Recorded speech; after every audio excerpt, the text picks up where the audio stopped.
Good evening all, and welcome. Basements are naturally very creepy places to visit, which is why I suggest you stay on ground level. But if you must go, beware, for that is where the spooks like to reside, as I'm sure you'll find out.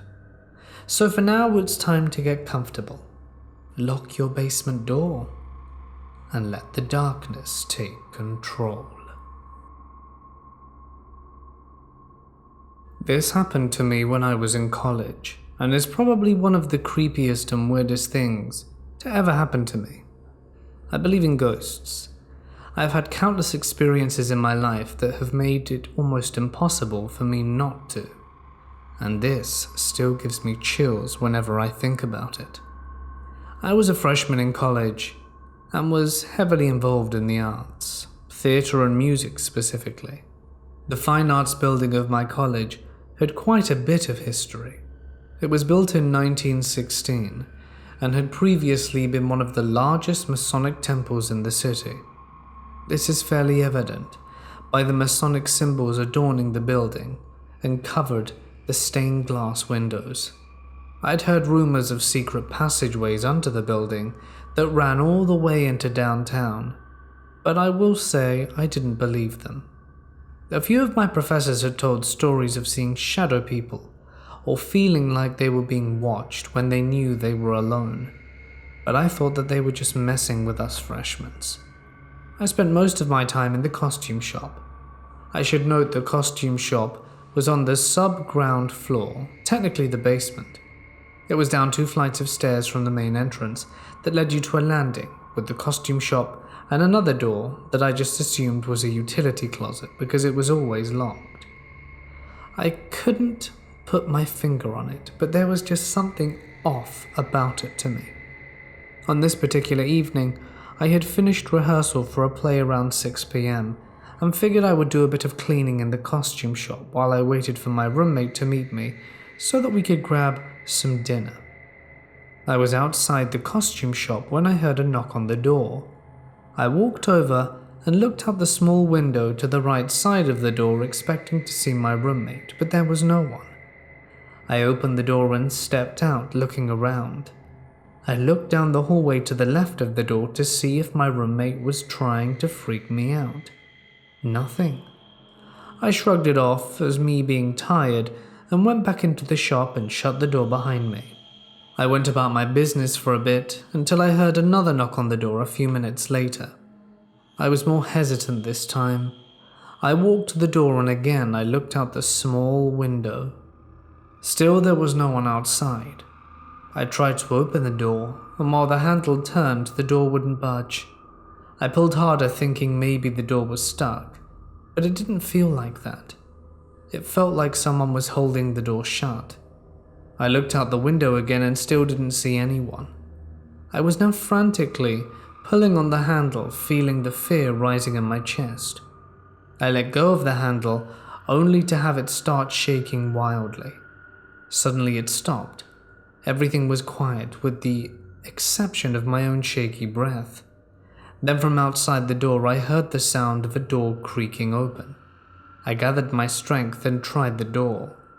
It opened and I cautiously walked onto the landing. The always locked door was ajar. Hello? Is anyone there? I tried not to sound freaked out, but I was absolutely terrified.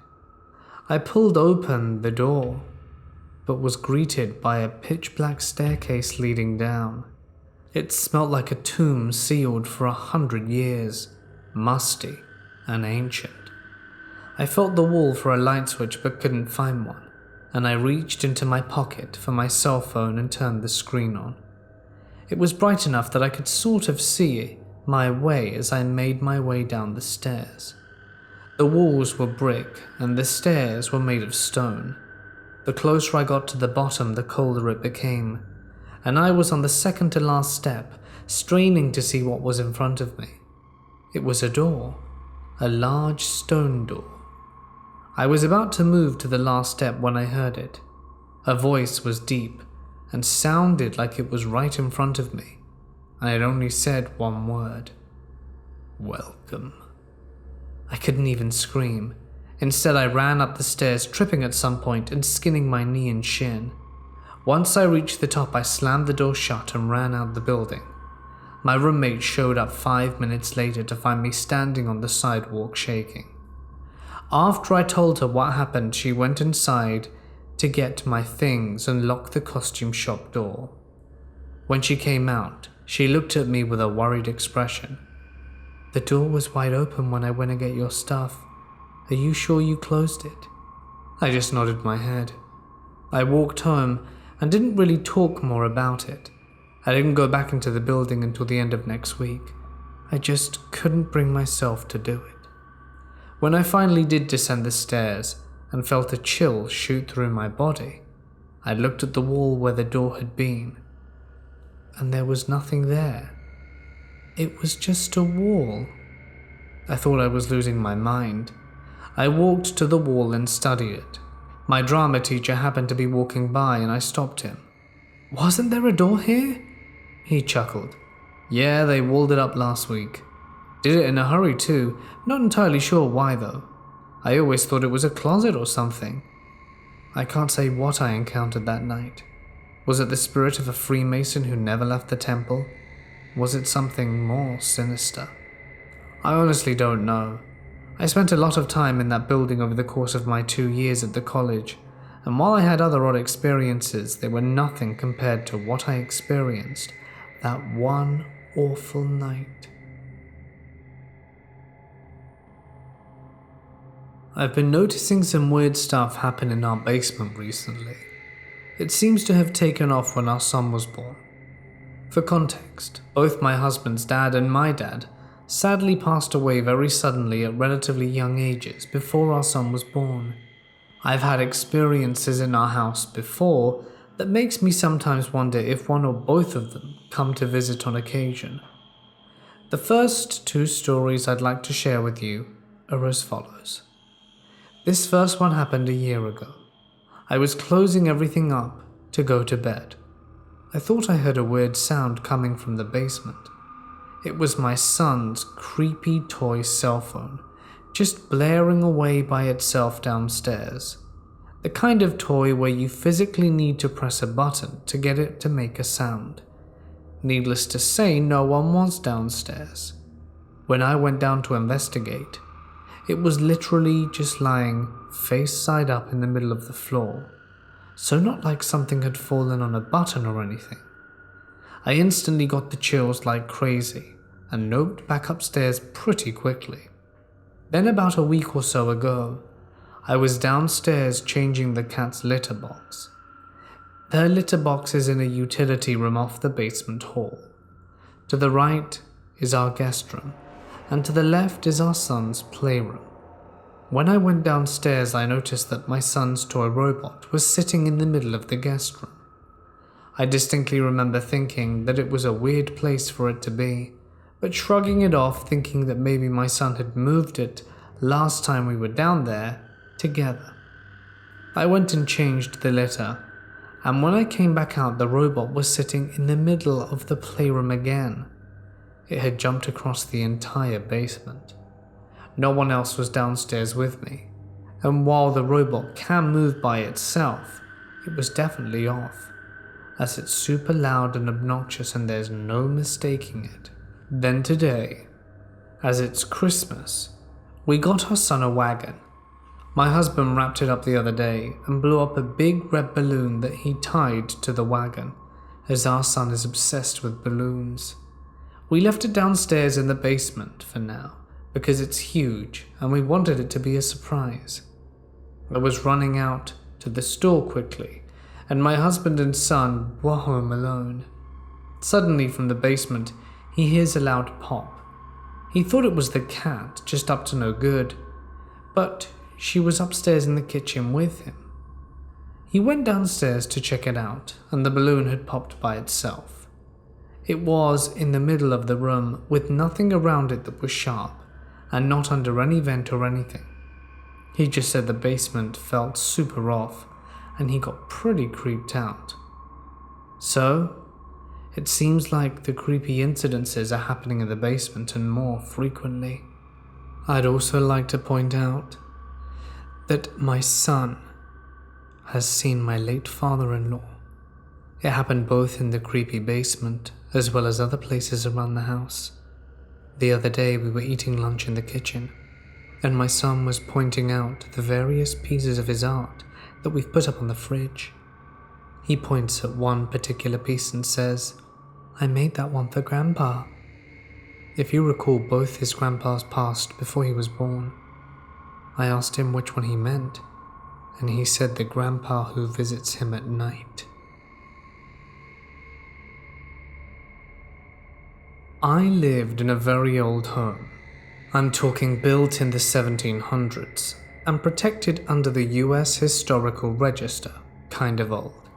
And the dude who built it was super rich. It's a big old white house, very The Conjuring-esque. I've lived there most of my childhood, along with my parents and 3 older siblings. I often played alone because my older brothers didn't want to play with their little sister, who's years younger than them. So naturally I spent a lot of time upstairs or in the library of the house.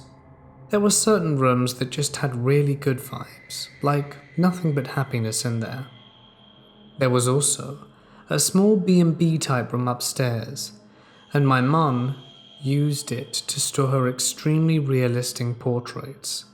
You felt watched in there, but in contrast, there was the basement. Occasionally, I would visit my dad, down in the basement. He had a small workshop, and I hated the basement. Whenever I would walk down there, it's as if something was ever so slightly pushing me back up the stairs to safety. I felt like someone was always watching me down there, almost waiting for me to get just a little closer. Like I mentioned before, rooms in the house were either great vibes or hell no. One such room was the parlor. It just felt very cold, strict and harsh. Fast forward to years later. My mother is trying desperately to sell the house as we moved for my dad's job across the state. Everyone who's even rented it was out of the house a few months later. One day while she was showing the house, she brought me along as we're very close, and it's not unusual for me to go with her when she's showing houses. I was chilling in the kitchen when my phone died. I'd forgotten the charger. Anyway, I spot a binder on the table. Now this is my mum's thick binder of all the tenants who lived in the house since the 1700s, and I see a tab labelled deceased, and horror enthusiast me was morbidly curious. Apparently, a small girl had passed away in my room of pneumonia. I think, okay. However, a man had also ended his life via rope in the basement. Well, that explains the vibe, I think. Reading a little further, and there was an awful man who gambled away his life savings, avid racist, drank a lot, and remember how I said the library had great vibes? Apparently a really nice woman used that as her study to teach young girls. She also passed in that house. The parlor, very strict, old school woman, apparently had an aneurysm in that room. A year later, after countless rejects from prospective buyers, my mum decides to have the house cleansed. The woman comes and she was like a priest. She says that, and without knowing about any prior passings, mind you, that there was an evil in the basement actively trying to do us harm. However, she said it was countered by the good spirit of a woman, but she says it was a spirit of our family, someone we were close to. I asked her who it could be, but of course, she didn't know. To make an already long story short, she cleansed the house. Apparently, the evil within the basement was very old and very weak. She also said something quite interesting.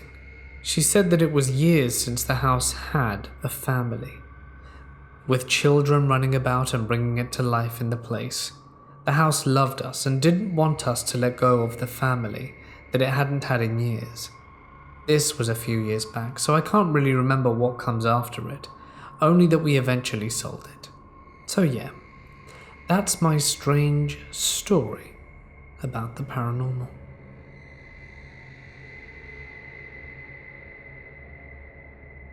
When I was young, I believe around 3 to 5, my mom moved into the city where I live with my dad, so I would usually only visit her on occasions. The house she moved into was a large 2-story 3-bedroom home with a 2-car garage and a nice backyard and a little treehouse for kids. The basement has always been a place my mum never wanted us to see. She never went down there, never even used it for storage. I never went down because she told me not to unless she was going down, which was almost never. I didn't think any more of it, and went along with my life. One summer I'd gone to stay with her for a while, and this was also around the time that everyone usually came over and visited anyway. So I had a few aunties, uncles, cousins, and my little brother. On this particular day, my brother and 2 cousins, who were my age or younger, went downstairs just to see what was there. There's a door at the bottom of the stairs, and I remember when it opened, a cool breeze came through and brushed my face. I turned on the light and walked inside. They were all pretty fantasized by how large and roomy it was. And the literal only thing that sat in that basement was a grand piano, which, later finding out, belonged to the previous owner and was there when my mum moved in. We wandered around for about 5 minutes. I was more drawn in by the piano because I'd always found it captivating as an instrument. Soon my mum found out we went down, but calmly called us up for dinner. We all ran up the stairs, me being the last one out, just making sure everyone was accounted for. We played for probably about only 1 minute before we realized that my brother wasn't with us. We looked for him, called his name, but there was no answer, and we couldn't find him. I went to the stairs and listened, and sure enough heard my brother frantically screaming and crying, wiggling at the door handle. I was confused because I thought he was up, and I didn't lock the door. I was scared, but I knew he must have been scared too, so I rushed down the stairs and quickly pushed the door open, and run back up, only to come face to face with my brother at the top of the stairs. "I'm right here," my brother says, walking out of his playroom. My bones shudder in fear. I look back down the stairs to see no one, and the door was creaked open. I think about it all the time, what it could have possibly been. I am 20 and no longer live at home, but we moved into my parents' house when I was 8 and my sister was 4. I had always had spirit encounters as long as I can remember, and dreamed where people visited me. My sister now, 16, is going through the same thing. But when we were little, my parents made our basement into a playroom/office type area. The only problem is that neither me or my sister would go down there, to the point where my sister would scream and cry if she were forced to go. My mum's old dog passed in the old house, and in life hated thunderstorms, so a common occurrence at my old house was to hear her nails tapping along the hardwood floor, pacing during storms. Her residual spirit didn't follow us, but for a while I thought it did, because I would hear tapping. It took me about a year to realize it wasn't her, because it would happen even when it wasn't thundering, and moreover, it sounded different, almost like scratching. Around the time I was 10, my sister 6, I finally discovered that Elizabeth is a very stern, the world is one way type of woman. She did not like the basement, and she made it known by causing a cold spot on all our stairs leading down every time I or my sister tried to go down there. At this point, my sister would only go down there if my parents took her down. I would go only to pick things up for my mum or dad, but would get this feeling of being watched, and hated every time I made it down there. Elizabeth was of course the ghost. When things started moving, at first it was toys that we had never touched down there. We were too scared to play with them. Then it was things that went missing. My dad's work files from the desktop, keys, and even once my cat's food bowl. See, the way our basement was laid out was that only the bottom half of it was sub-level, and the other half had a door into the garage, and it also had our laundry room where my orange tabby cat had his food, water, bed, and litter box. But we used to have to carry my cat down there and force him to eat or use the litter box. But he'd be fine as long as the laundry room door was closed. One day me and my mom are watching a movie when I hear my cat freak out in the basement, then a slam. We both bolted to the basement to find my cat fluffed, hissing, and more importantly locked in the laundry room. None of us had even put him in. When I was 12, I was allowed to start having sleepovers. Well, girls consistently go home early, complaining that they didn't feel well. A few times later, they told me they were freaked out by our basement and couldn't sleep because they felt as if someone was watching them. This was around the same time I finally stopped seeing the Two-Hat Man. Almost every kid in my town is haunted by these same two spirits, apparently. And so I was really confused since I couldn't see him, and why was everyone else still complaining about it like he was still there? But when I was 14, something truly frightening happened. My friend and I were in the basement for a sleepover. It was around 3 a.m, and we were both woken up by what we thought was each other. But then we heard the scratching noises, and we couldn't be more confused. Then, honestly, I have no idea how to explain this next part without sounding even crazier than I already do. Something growled under the couch that we were both on, and not like a cat growl, something loud and vicious and evil. We both looked at each other confused and still scared. When I heard Elizabeth scream, "Go!" I grabbed my friend's hand and bolted up the stairs, explaining to my dad what happened. He let us sleep in my parents' room that night. Thanks, Ghost. The next day my great-uncle came over. He's a priest, and blessed the entire house. He said he felt the evil thing in our basement leave. He said it was a demon. When my dad asked why it had been there so long without causing any harm, it was actually kind of funny. My parents had inherited a large, beautiful iron cross that my mum had decided to use as decor in the basement. That, on top of the fact that Elizabeth was there to protect me and my sister, meant it never really got the chance to get its hands on us. My great-uncle recommended putting salt in the corners of every room and saying the rosary as we did it. So once a month we did, and while I still have plenty of experiences in that house, none of them were ever evil again.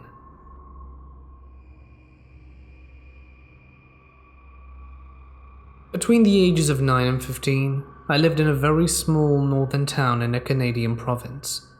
This town was the first European settlement in the province from way back in the late 1700s.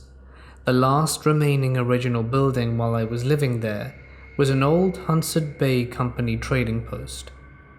Most people living in the town were either full-blooded Cree or Métis, with a few white families throughout, one being mine, and there were a few First Nation reservations around the area.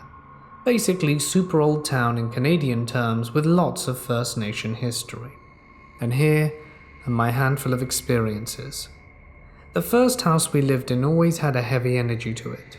That's what I remember most clearly about it. That, and my room was always cold, no matter how warm it was in the rest of the house. For a while, nothing seemed off, other than that. I do remember our dog, Shadow, a rescue mutt who looked like a black wolf dog, would always sleep in my room then. That was a bit out of the ordinary too. Since when we got her, she's always favored sleeping in my older sister's room, until we moved into that house. A few nights we would see her growling at nothing. This would of course be in my room, or at the top of the stairs. When I started going to school and attempting to make friends, the question would of course come up about where I lived. As I said, the town was small, very small. In the town and surrounding area, there may be max 500 people, and the junior/high school had a whopping 75 kids. So I mentioned the house and kids would be like, "Oh, that place is haunted." Someone had mentioned that their aunt used to live there and would keep a mirror at the top of the stairs of the basement to keep away the bad spirits. So yeah, that's what a 10-year-old likes to hear. Nothing horribly scary happened to me that I can recall, other than this one night. I woke up around 3 a.m. I didn't notice it at first, but there was a very slow rhythmic tapping that sounded like it was coming from the wall. I checked the window to see if I had left it open, and the blinds were moving gently against it, but there was nothing. It was sealed tight. But the tapping continued. I checked my stereo. This was long enough ago that I still had one of those extendable metal antennae to see if it was vibrating for some reason, and it was hitting the wall. But it wasn't, and the tapping persisted. Now completely perplexed, I decided to get up and have a better look around my room, and as soon as I sat up, the tapping increased in speed and aggression. Startled, I laid back down, and it slowed down again. I tried once more and the same thing happened, with it tapping more furiously and intensely. So I laid back down and did what every kid does. I threw the blankets over my head and somehow I managed to fall back asleep. When I woke up again, it was 7 a.m. and the sun was up, and my room was quiet. That was the only night I remember Shadow not staying in my room at night. Eventually we moved to a better house in a different area. The air was lighter and the rooms brighter, but there was still something off. I began to see shadows out of the corner of my eyes, on the periphery of my vision. Dark heads poking around corners or peeking through the banisters on the stairs. I know now about shadow people and I didn't then. I can say though that it was never outright aggressive, just enough of a feeling of otherness that it unsettled me and my friend. Every once in a while I would hear my dad come home from work. The garage door would open, I'd hear my dad close the truck, and there was a heavy metal door from the garage in the house. I would hear that open, close, and then my dad put his briefcase on his desk. I'd turn around from my cartoons to greet him, but he wasn't there. Then almost always an hour later I'd hear it again, and this time it actually was my dad. It wasn't until one day when my mum, my sister and I were having a conversation over lunch that one of us mentions seeing shadows in the house, and from there, the stories we've all kept to ourselves start coming out. My sister, whose room was right next to my dad's office at the entrance, told us she also heard the imitation of our dad come home. She also mentioned that one time she went into the washroom and it was occupied. She waited outside the door, heard the toilet flush, heard the sink turn on and off, the fan and the light turn off, the door unlock and open, but no one walked out. Another time she was in a room speaking with her boyfriend, telling him about George, because that's what we decided to name the shadow person. He laughed it off, and like any silly boy with something to prove, started mocking him. He said a wind blew through the office outside her room and blew papers everywhere towards the guy. She also had weird experiences in our first house. Being the edgy teen that she was, she insisted on having a room in the basement. She said that she would see red eyes at night sometimes and hear her name called. Another time, she went to her friend's place. The friend's place happens to be the old original Hudson's Bay Company building. And being the genius spooky kids they were, they thought they'd play with a Ouija board. This ended up with another massive gust of wind, her friend speaking in tongues, and footsteps on the fire escape. The third account that people often report is the devil's footprints. Bipedal cloven footprints left in the snow. Enough people up there are avid hunters and trackers that I trust them to know the difference between a natural animal print and something else. There's also an old hospital. Some nights a mist would form in the outline of it, but the hospital is now gone, and the mist swirls around its vanished foundations. Many of the First Nation kids I went to school with would talk about seeing a Wendigo in the woods. At the time I had no idea what a Wendigo was, just that the kids were very freaked out by it. That's what I remember from about 20 years ago in rural northern Canada. I was living with my mother's ex-husband because he was my father figure when I was younger. I didn't know I was home alone until after everything, and we were in an old house. I was upstairs in my bed just resting and wanting to take a nap, but it was one of those days where you want to sleep, but you have so much energy at the same time you're just thinking. I was laying there and I heard the basement door open. Someone walking down the hallway again. Even though it's an old house, I could hear every movement, and I was in silence with my bedroom door open. They walked down the hall and to the stairs that led to all the bedrooms, and I thought it was my stepdad at the time just going to his room to get ready. I heard every step. It was slow, pronounced, and steady. Then I heard the shuffling of feet on the carpet, and I was still facing the wall, and the feet walked into my room and went right behind me. For some reason I didn't feel like talking, so I pretended I was asleep because I thought it was my stepdad. So I closed my eyes and pretended not to be conscious. After 30 seconds I heard the feet turn around and walk back down the stairs, down the hall, and close the basement door. Immediately after that the garage door opened and I heard my stepdad, his girlfriend, and her kids walk into the house. I was home alone the entire time.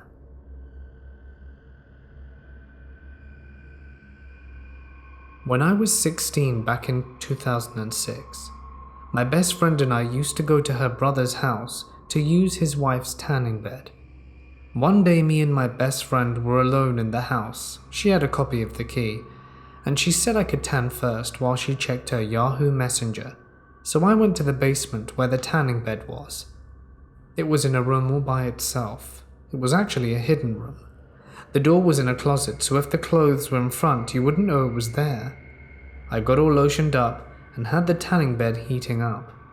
After it went off from the initial warm-up, I put in my headphones and just played a random song from my iPod. This was a 20-minute tanning bed, but after 5 minutes it shuts itself off. I get out, restart it, and get back in, and after a few minutes I can hear footsteps over my music. I turn my head sideways and look through the crack of the tanning bed, and notice nothing. Even though I said my friend's name, I got no response, so I just closed my eyes until the bed shut itself off again. I got out and was getting dressed when I noticed my glasses on the floor. They were twisted and out of shape, like one side was in the normal position and the other was now facing the ceiling. Immediately I ran up the stairs. My best friend hadn't left the computer. She was always on Yahoo Chat, and I told her what happened and we both were freaking out. She decided not to tan that day. Bad thing is, this wasn't the first time something had happened in the basement. We used to spend the night there all the time, but stuff would just randomly happen, and so we started to avoid it.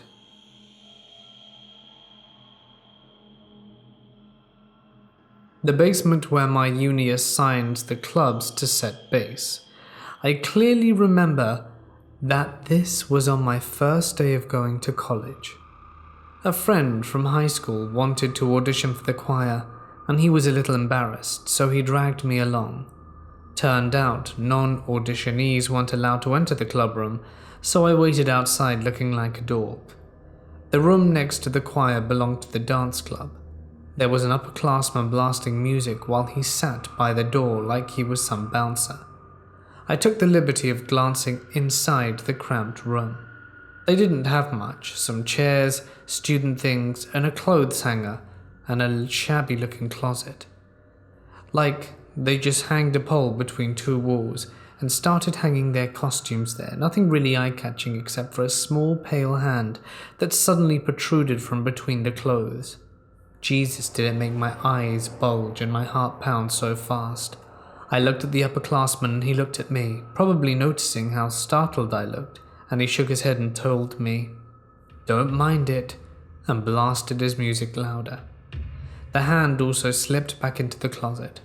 Like I said, it's just a pole they had hanging clothes on. It wasn't really a closet, so there's no way I would have missed it. And the fact that there were no feet standing below or a person behind those clothes, just a pale child's hand. I yeeted out of that place and left the doofus who was still doing auditions behind.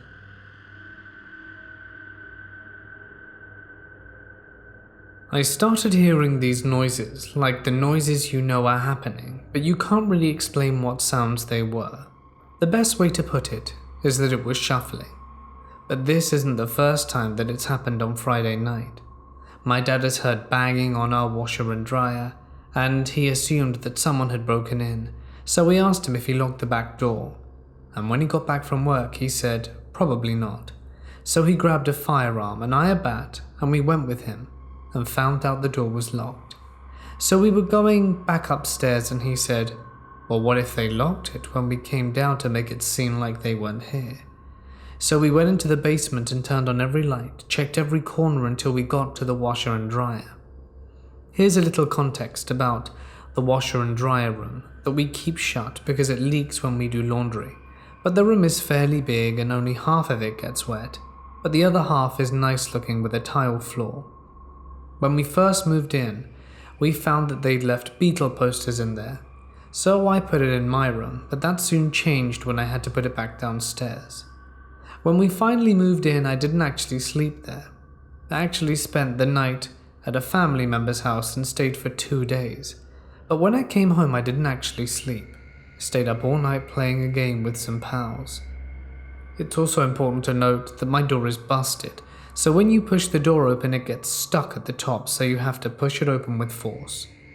I believe it was around sunrise when I heard this noise, the sound of scratching, but the off part wasn't at the bottom. It was closer to the top of the door, so I kind of stared at the door while it was happening. And then the door would push forward a bit like someone wanted to come in, but eventually stopped outside.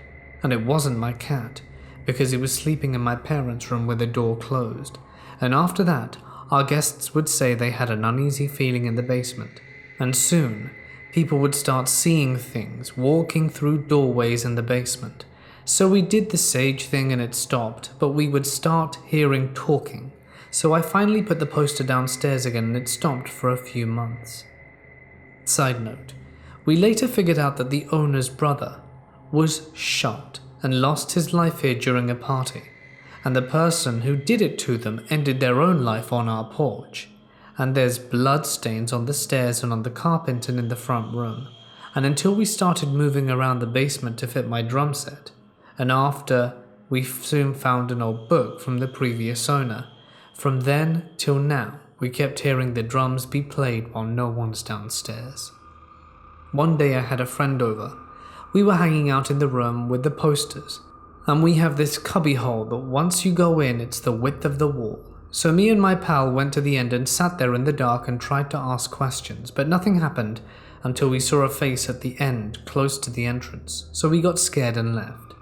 My friend didn't like going down there after this last incident, so me and my buddy were messing around and I think he was trash talking the thing, so it would do something, and all I remember is my friend falling and hitting his head on a baseball bat on the floor, and he later said that I pushed him and he hit his head and he couldn't see my face, it was so dark, and I was trying to pick him up, and he said he thinks something weird was going on. And he had this weird dream a few days ago of something attacking him, where it was all dark and it tried to pick him up. After that, my cabinets would open by themselves during the night, and so we just asked for it to stop and leave us alone, and it did. But then the drums started happening and my grandma passed away, and my mum and I would start waking up with bruises for about a week, and soon we started hearing conversations in the basement. It's like you could hear the sound of talking, but you couldn't make out anything they said. And then it started moving stuff when I got to school. I'd closed my door and one day my mum was in the kitchen making food when she heard things being thrown and tossed around in my room, but she was too scared to find out what was happening. So when I came home, most of my pop vinyl figures were on the floor everywhere, and sometimes we would hear the broken dryer downstairs move slightly, and soon it moved to talking in our kitchen and then it just stopped. Until last month. Lately, all it's been doing is making noise when we watch TV, but when we pause it or mute it to listen, to see what's happening, it will stop, and that's what confuses us the most. I've seen our doorbell ring. The most noticeable of all is this mist that already looks like a dog, but when you look outside, it's nothing. And that brings us to today. If maybe someone could help me explain it, I'd be gratefully appreciative.